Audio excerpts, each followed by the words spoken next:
दोस्तों, पितृपक्ष कल से शुरू हो रहे हैं।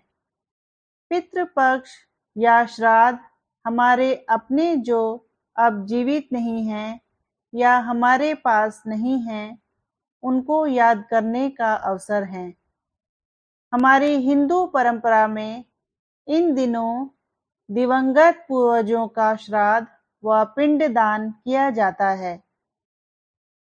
ऐसा माना जाता है कि पितरों की पूजा अर्चना करने से उनकी हम पर विशिष्ट कृपा बनी रहती है।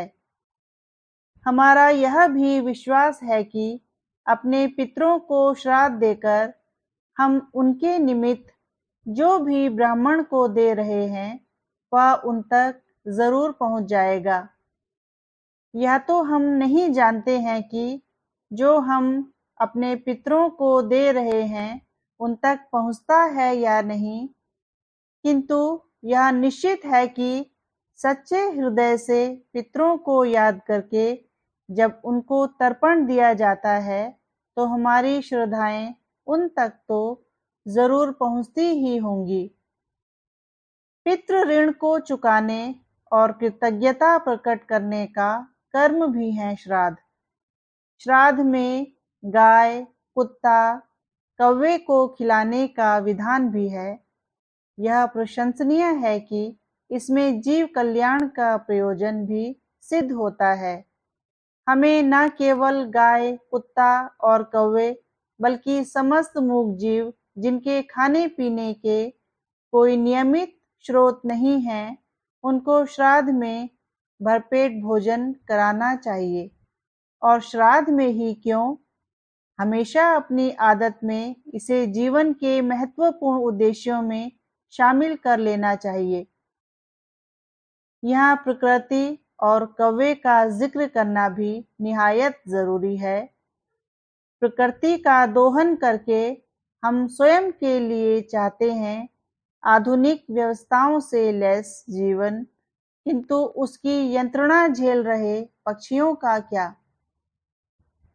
श्राद्ध में कौवों की भूमिका को भी हम नकार नहीं सकते हैं, ना ही पुराणों में, ना पर्यावरण संरक्षण और प्रकृति के संतुलन में।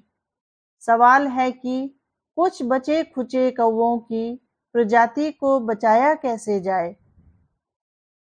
श्राद्ध में अगर हमारी आस्था है तो उन पौराणिक परंपराओं का ही वास्ता। श्राद्ध में हमारे पुरखों तक भोजन पहुंचाने वाले कौवे ही नहीं होंगे तो श्राद्ध की मुकम्मल मान्यताएं भी कैसे पूर्ण होंगी। दुनिया में पक्षियों की आबादी लगभग 1/3 खत्म हो चुकी है। कैसे इनका संरक्षण किया जाए, यह सोचना नितांत जरूरी है।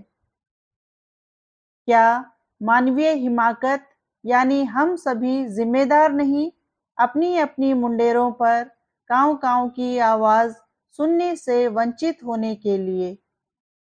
वह दिन ज्यादा दूर नहीं जब श्राद्ध ही क्यों, हमें हमेशा के लिए पक्षियों की आवाजों, जो घर आंगन में सकारात्मकता फैलाती सुख समृद्धि का भी द्योतक हैं, और उनके अस्तित्व से भी महरूम होना पड़ जाएगा हमें।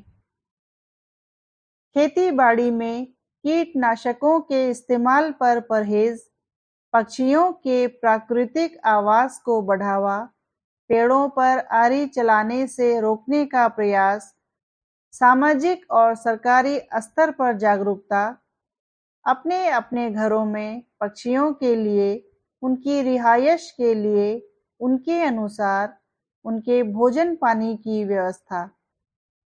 एक सजग व संजीदा पहल के तहत इन थोड़े बहुत प्रयासों द्वारा हम प्रकृति व पक्षियों को उनका प्राचीन स्वरूप शायद लौटा सकें। अपनी जीविका का एक अंश हमें पितृ प्रयोजनों के निमित्त लोक कल्याण में लगाना चाहिए।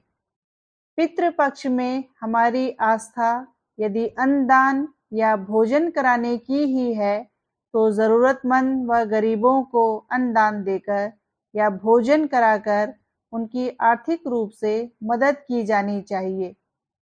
श्राद्ध हमारी अपने पितरों को श्रद्धा व्यक्त करने का माध्यम है।